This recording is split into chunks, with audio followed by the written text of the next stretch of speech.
Hello everyone, and thank you for watching another one of my videos. Today I have a slight problem with the EGR valve, and I wanted to make this video one, to demonstrate how I sort of fixed my problem or attempted to fix it, but also to perhaps give you guys some ideas that could help you with this problem or with any other problem that you might have. Right off the bat, one very important thing that I'd like to mention is that many people seem to forget that not only can you work from the top of the engine, but you could also get under the car and work from underneath the engine.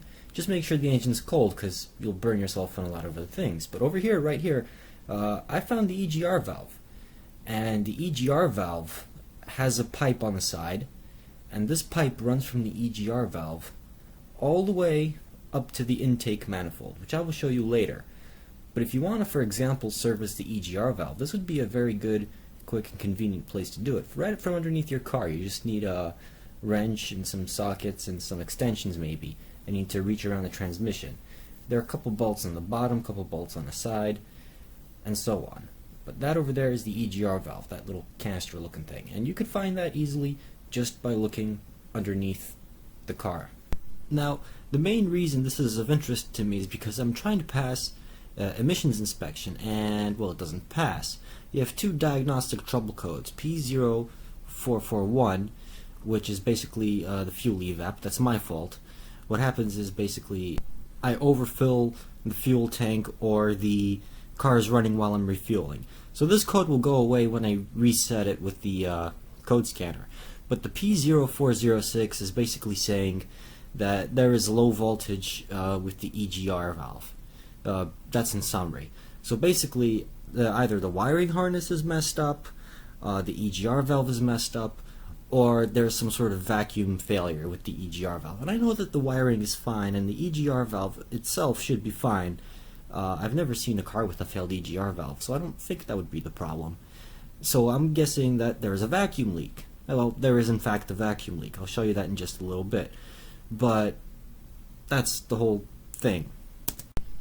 Okay, so do you guys remember how I showed the EGR valve from underneath the car? To the left side of that EGR valve there is a pipe, and this pipe, it's a metal pipe. It goes up and it connects to the air intake manifold, which I'm guessing is this black air thing on the top of the engine. And that right there is the pipe, and you'll see that it's a little weird. I don't know if that's intentional, but something looks wrong with it, right? Ordinarily, the bottom part of this pipe that's connected to the EGR is connected with two bolts, and the top part of this pipe that is connected to the intake manifold, you can just pull that off directly out. And now I want to show you my vacuum leak, so please watch the volume, because it might be loud. It's going to be difficult to distinguish, but please try to listen for a hissing sound, and I'm going to try to cover it up with my fingers. Okay, volume warning.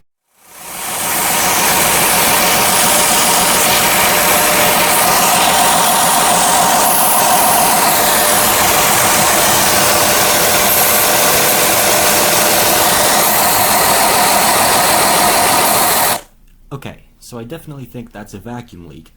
Now, I think the air is actually hissing into the intake manifold.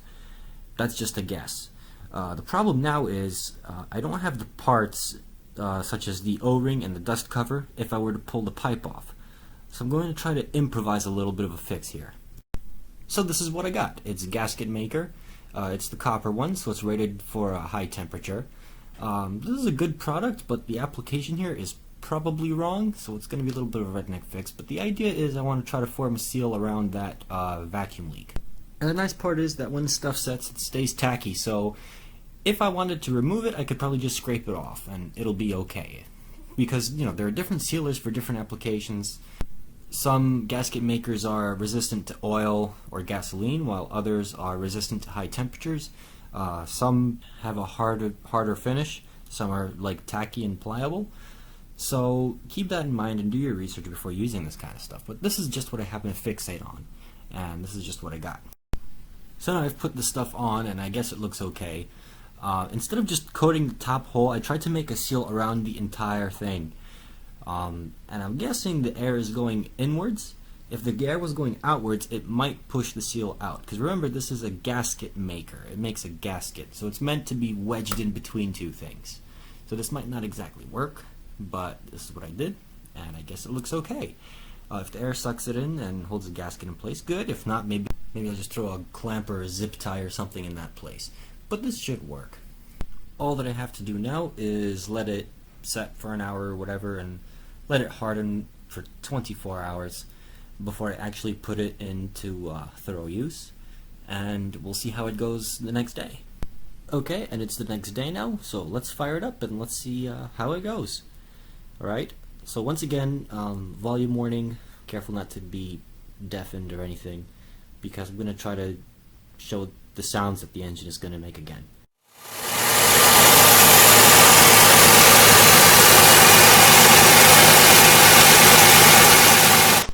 Probably going to be very hard to tell from that because, you know, it's just an engine, but it seems to have worked for now, which is great. And yesterday I also cleared my codes, and I took the car out for a drive, and I came back and I checked the codes again, and it's still at 0. So that's great. That means whatever I did must be working.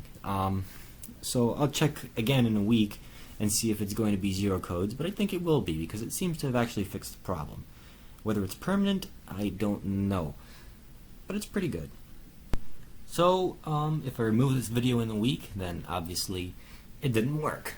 But so far, let's assume that we did. Make it work at least. And there's a thing that I forgot to mention. I knew this was a vacuum leak because when I gently put my foot on the gas pedal, the car would move forward and then kind of stop and then move forward again. So it was like lurching forward, sort of. Which I guess would imply that there is a vacuum leak. Okay, and that's all I have to show. Thank you very much for watching, and I hope that it was very informative and that there was something in this video that helped you out.